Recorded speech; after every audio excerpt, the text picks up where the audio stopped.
Every year we like to stop at the halfway point and take a look back at everything good that we've played. So today we're talking about 10 of the best games of 2019 so far, the first half of the year. Now keep in mind, these are our personal choices. The Game Ranks team got together and really just kind of cobbled together a little compilation of some of the best things that we've been playing, the things we've been enjoying the most. For the more indie style games, we might focus that on another video later on down the line. But anyway, let's get started off with number 10 and talk about Mortal Kombat 11.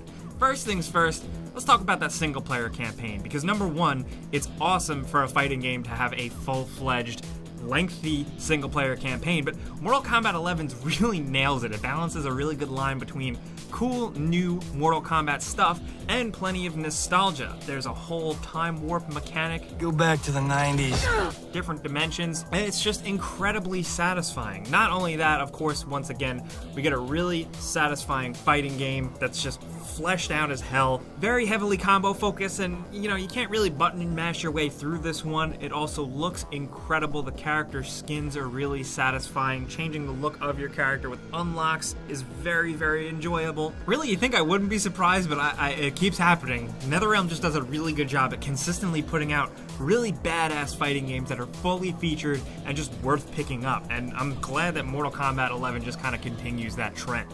But next, over at number 9, let's talk about Kingdom Hearts 3. We gotta give Kingdom Hearts 3 some love. I know diehard fans have been waiting for this for such a long time, and whether or not it really lived up to your expectations, at least in the end, story-wise, I think throughout that journey, it is still a satisfying and fun Kingdom Hearts game to play. Now, the new sequences are really what are worth mentioning, from Big Hero 6 to Toy Story. There's just a lot of fun stuff here that is lovingly recreated and just fun as hell, man. I mean, like, the Frozen level is really cool, and then they have Elsa come out and do the entire Frozen song just to kind of like flex. I don't know what that was about, but I really appreciate it. The combat is fun. It's maybe not as challenging as some of us would have liked it, but some of the visual moves are just so over the top and interesting to look at that you can't just help but smile and have a good time. That's what I came to Kingdom Hearts for, and that's what I got. We have different levels of Kingdom Hearts fandom here in the office. We'd love to hear what you guys think down in the comments about Kingdom Hearts 3, because it is a little contentious, but we think it's a really good time, so we're keeping it on this list, man.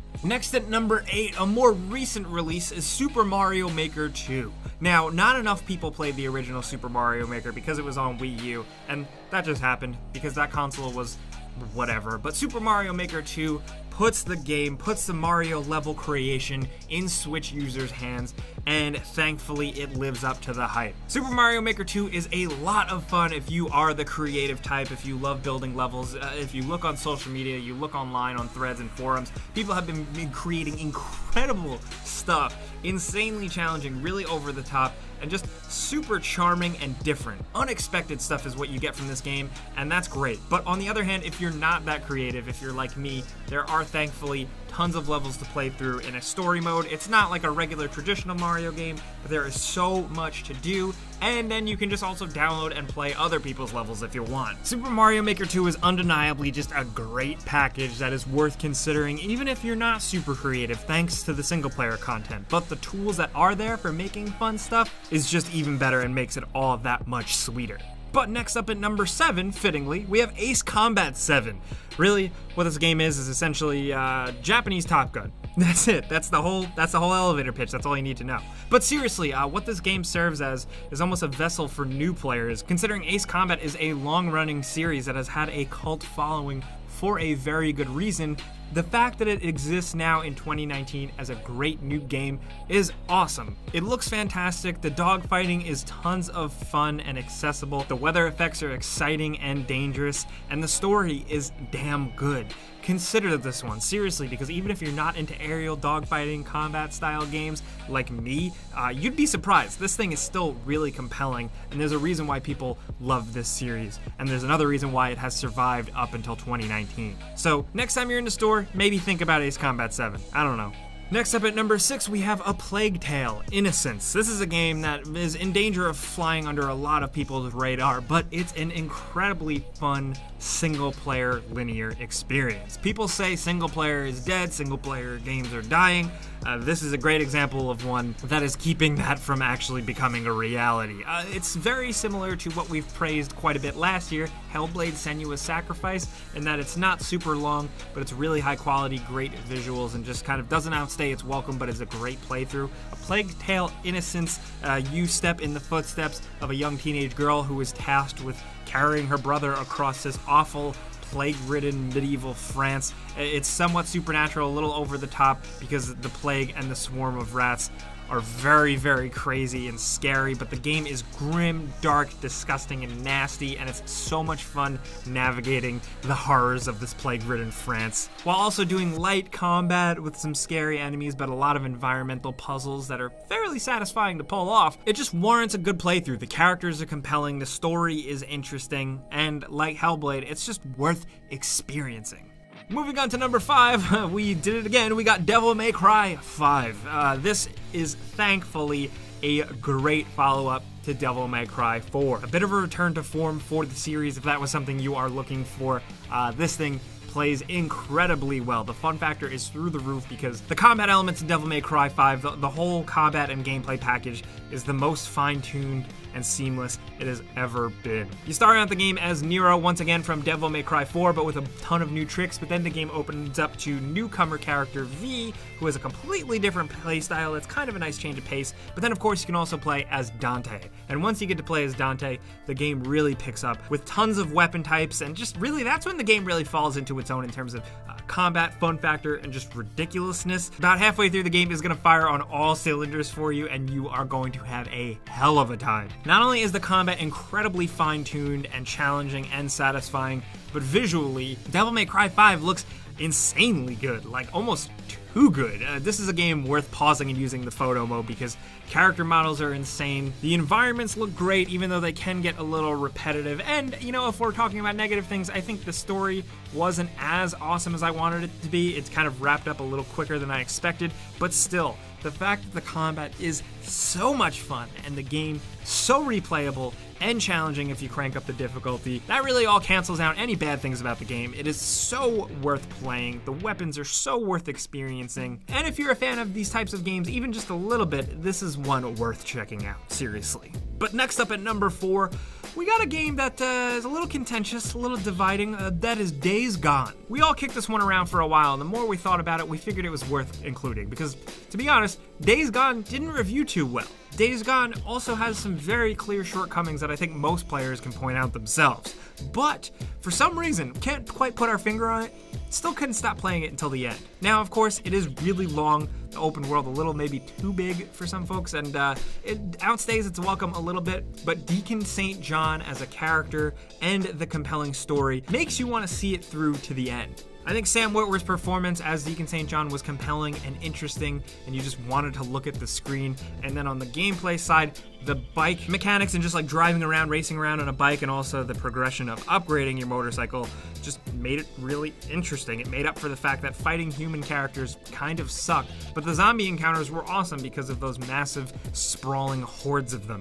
I wish there were more, but when you encountered them, they were pretty tense. And really, the game is just interesting. Some people love it, some people hate it. We have decided to lean more on the side that we really like it, and we're glad it's a game. We're definitely looking forward to seeing what you guys think about this one. Of course, talk to us in the comments about all this, and if you're curious about what we really think about it, check out our Before You Buy.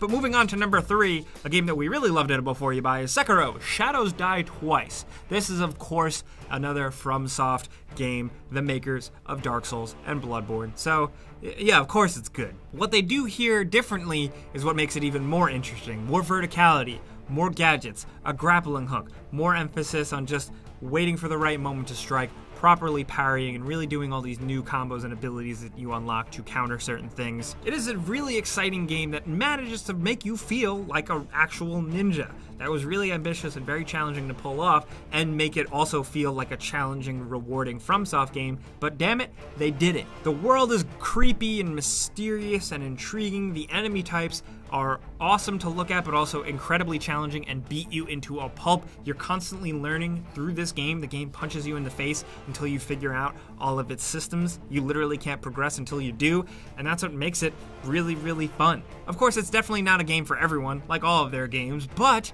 it's different enough that I think it's worth checking out. Maybe even if you weren't into Dark Souls, give this a shot. I am just so glad that Miyazaki and his team tried something completely different here, and it turned out really awesome, incredibly challenging, and just worth talking about. That's why it's definitely on our list.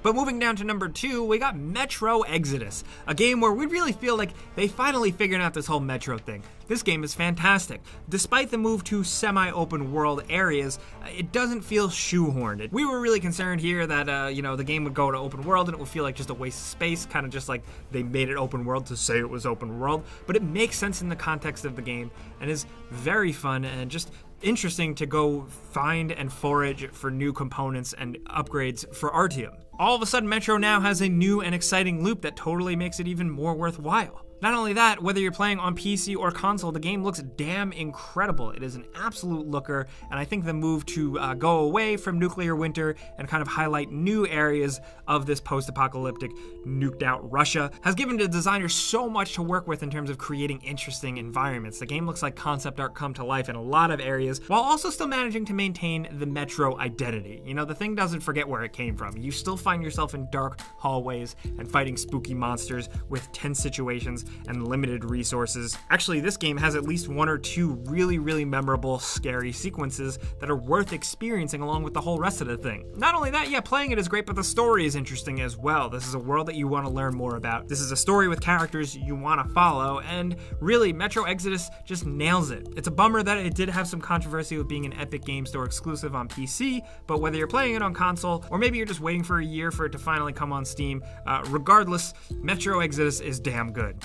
Now finally, down at number 1, we have, of course, you guessed it, Resident Evil 2. This remake, reimagining of the original Resident Evil 2 classic is exactly what we were hoping for. It lived up to the name, it lived up to the hype, it lived up to the nostalgia, while also doing its own thing here and there where it really mattered. It's just a fantastic game. It really retains and brings back all those survival horror elements we love so much. It takes, some of the best aspects and modernizations of Resident Evil 7, but of course, puts it in third person, like the old days, and gives us Raccoon City, Leon Kennedy, Claire Redfield, and the whole shebang. What's really exciting though, and the game has really blown up, especially with like memes and stuff around Mr. X, is just for the people who haven't experienced it back in the day, experiencing all of this weird, wacky, Umbrella, Raccoon City stuff for the first time in 2019. It's just so cool to see that. I don't know. But it adds new things here and there to make it really interesting and really fresh, while also having the right amount of callbacks and nostalgia and just faithful recreations of stuff we loved in the original. Not only that, of course, like any good Resident Evil game worth its salt, it's incredibly replayable. There's reasons to go back and replay it on harder difficulties, unlock certain stuff. Top to bottom, I'm looking at it as a Resident Evil fan, but this checks all the boxes. This is a good Resident Evil game. It looks incredible. It's so high budget and action-packed and just worth experiencing on that end. But also just if you boil it down to raw gameplay, it's worth it for that too, man. Resident Evil 2 is absolutely worth checking out. We love it, clearly, and that's why it's at number 1 on our list. But of course, that's not all. There's so many more games we can include. We got a couple bonus ones for you. The first one is Apex Legends, a free-to-play game that really took the world by storm in terms of just being another good battle royale game, but with that fresh, delicious Titanfall FPS-style gameplay, thanks to Respawn. Now, some people did lose interest. The new update is coming out soon. I'm curious to see if it can keep the momentum going. Who knows? But it's weird that we're talking about it. It's actually like a good EA game.